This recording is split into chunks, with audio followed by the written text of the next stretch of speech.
summer for the winter. It becomes nuclear because the ovum is anuclear. All right. That's right. And so when he goes, pieces falls off. Yeah, exactly. So when he goes in for survival. Now when you study genetics, it's called in vivo, which is in the body. All right. And then when you study in petri dishes, when they put the things in petri dishes for a survival mechanism, that's right, the spores split so that they can stay alive.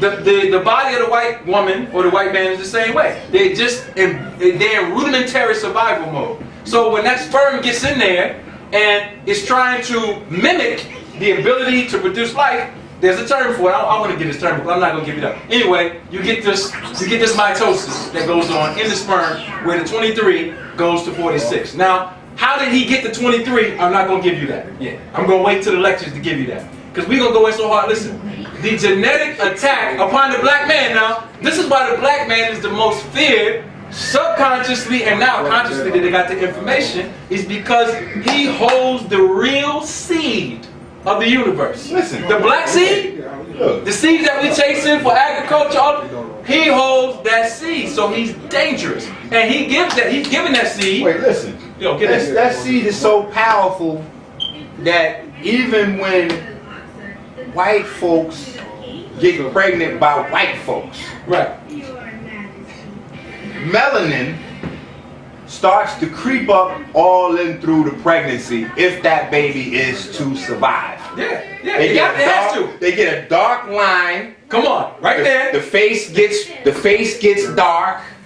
They try to describe the early stages, and this is why you should be able to hear certain things. You just jog your genetic memory right out the gate. You ask them what's happening in the first few weeks. Oh well, basically, you know, the marula's developing, and you know, come on. I'm sorry. Say that again. The marula's the wait. Go on. The more ruler. That's crazy. I'm sorry. Can you give me that in layman's terms? Well, basically, you have a blackberry. I'm sorry. You said blackberry? Okay, so it's either marula or black. And the body starts to get black from the inside out? Come on. So that's telling you what life is about. Yo, that's telling you what life is about. And they know what it's about. And yo, this is another part of the conversation, because we get asked this all the time. Well, where did the white man come from? Where did the white woman come from? Now, we were just talking about an experiment on the rhesus monkey, a new experiment that started in 2008 on the rhesus monkeys and then transferred itself into people, which dealt primarily with removing mitochondria to avoid disease. But the point is, the rhesus monkey, all right? We got the RH factor, we've been talking about that, all right? Here's what we're going to add in on this subject. This book right here, it's called Blueprint for Immortality, all right? Blueprint for Immortality. Get these cameras Harold Saxton Burr. Get these cameras over here. Get this book, because we're going to use this book, because the studies have been done, all right? Harold Saxton Burr, all right, was a scientist at Harvard, and he wanted to study the electrical fields of everything. Trees, frogs, people, etc. I'm sorry, I gotta ask you a question. Come on. Is that a European? European. And he's doing that at Harvard? Harvard. Okay, I just wanted to establish that for the record. Yeah, he's doing it at Harvard. So that's not Dr. Ali's study? No. That's not Minister Enqi's study? No. Hold on, that's not Minister Enqi's work? This is not Minister Enqi's work. That's not Dr. Ali. That's not Amber Institute, ISIS, that's not ARNA, Black and Nobel? Nah. Is that House of Consciousness? Mm-mm. Is that Black Power Movement? Is that SETI? University. Wait, is this SETI? No. That's who government? So that's not black folks? Nah. That's white folks? Yeah, the ones you love. The ones they love. Wait, that's white folks again. About to verify. All right. So white folks didn't tell us. Yo, they went into a study on magnetic fields, all right? So the object of the study was to figure out how magnetic fields are actually able to maintain the structural integrity of atoms, molecules, and tissues, all right? To figure out how something stays together, like this body. When people say this statement right here that, oh, every 6 months your soft tissues change, they got it from this study. All right? All right? That's important. They got it from this. When this study was done decades ago, they got it from this study. So essentially what the author found out is that everything has a magnetic field, and the magnetic field is the thing that has the connection to the Earth magnetic field that has the ability to change forms and frequencies. All right, that's important. Now, the connection that we want to make, is this. When we're studying magnetic fields, what this study proves, this is important. Y'all got to get this. When we're studying magnetic fields, we're studying the precursor to DNA. That's right. How DNA is made. To physicality. Now, this goes very deep. There's a verse in the Quran that's deep. And I used to always ask questions about this in FOI class. There's a verse that says that, speaking in respect to the people of the jinn, it says that they were not here to witness creation. They came after everything. Alright? And I'm connecting it to this point. Going back to this black body attenuation, black body radiation. Wait, for the people that don't know, before you go there, gotta answer that. What is the jinn? What are the people of the jinn? Yeah, white people. That's it. Let's just make it clear. The people of the jinn. White people. I know in Islam you talk jinns with spirits and they fly. Okay, we gonna come back to that, but the jinn are white people. Because when you read the Quran, okay, let's make some real simple things. When you read the Quran, the conversation is made to say that the jinn read the Quran and began to agree, although they opposed to it earlier. Ain't no spirits reading no books and coming to some kind of agreement with what was going on. Physical book. So if they sat down and read the book, go ahead. They had arms. If they sat down and read the book, they had arms, they had eyes, they had a brain. So do I have to set up something in the magic shit? Yo, come on. I mean, I want to know. This talk can go all over the road. We need to set up something in the magic. For the listeners, etymology. All right, etymology of words. The word jinn. The word jinn comes from the older Semitic languages, which the so-called Arabic is a child of. All right. So when you go back to the languages like the cuneiform and the others that form the Akkadian. These are mother languages. When you look up the etymology of the word jinn, all right, jinn pertains to the female, a progenitor of female, like use words like gynecology. You say it with a G, but it's really jinn. Gynecology, gynecology, all right?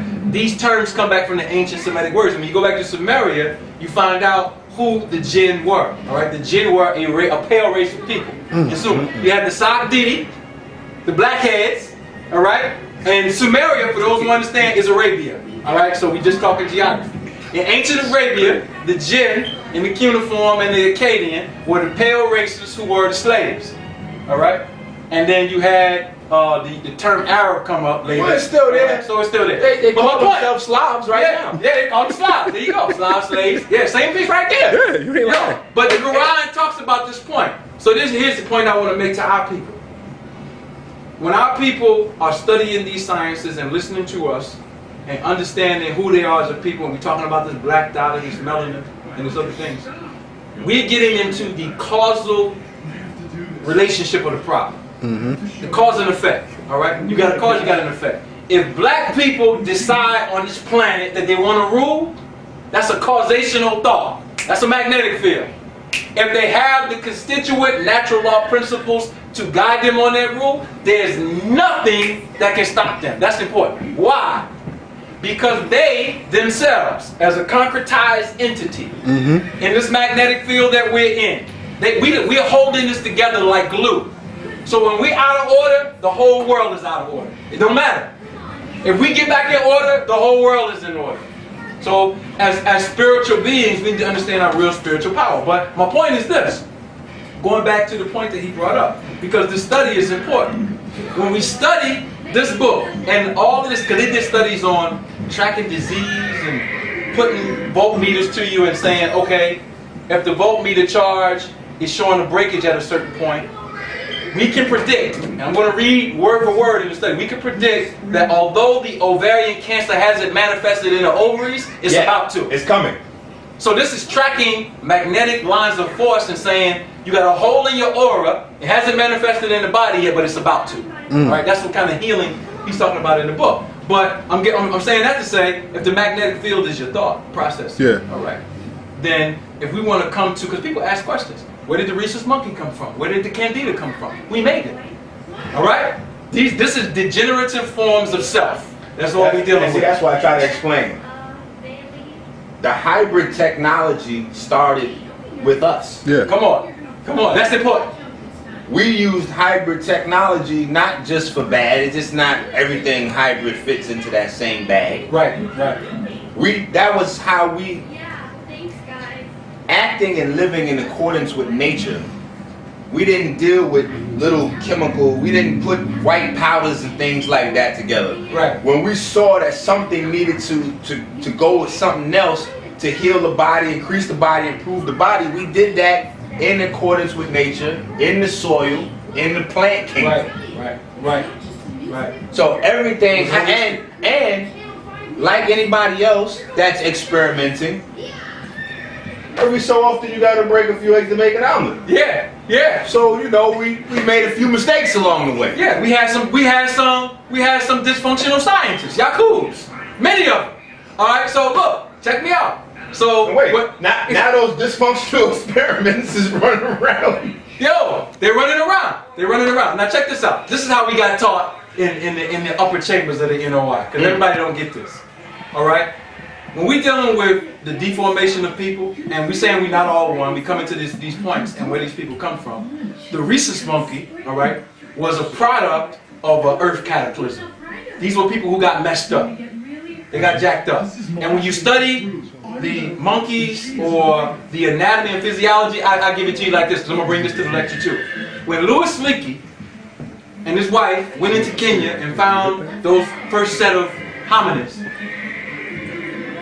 they made a statement of chemistry that carried itself wherever they found different types of hominids. And that was, there were high levels of argon in the area. That's right. Now for your chemistry class, because we're dealing with biomedical science. Decay. If you take potassium, all right, and you can beta decay it or cause something with potassium in it, like a real banana, to cause it to decay, you can measure the argon meter and show where the potassium is decayed into argon. All right? Potassium is needed in the cell. It's an alkaline mineral, primarily for the cell membrane. Yeah, for the cell membrane. That's the electricity on the outside, right? Magnetic field of the cell. The exchange of the sodium ions and the potassium. Yeah, it's a pump. So you need that potassium in there to keep the cell integrity.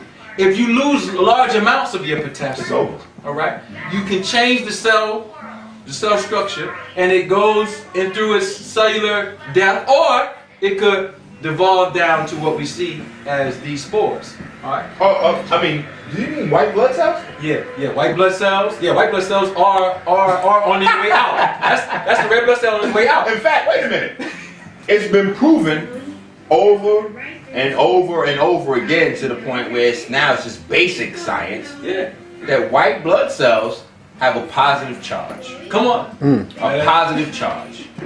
So if you understand melanin, because a lot of us use the word a lot, it's one of those conscious catchphrases. Yeah. Melanin. I just stand up in front of the room. If I say like melanin, alkaline, consciousness, it's over. Yeah, the whole crowd. He was deep. Yeah, he broke it down. It was crazy right there. Nobody knows what they're really talking about with melanin. Melanin modulates your bioelectricity. So the more electricity there you go. you have through your blood, the darker this is going to get. That's important. So now, the magnetic field, that goes back to the magnetic energy. That's right. And who is carrying, my point in bringing this up is, who is carrying a real earth biomagnetic field and who is not? Wait, who's not carrying a field at all? We go back to this candida thing, right? So these rhesus monkeys, we said, damn, these used to be us, and now, because of shifts, polar shifts and other things, all right, these people are...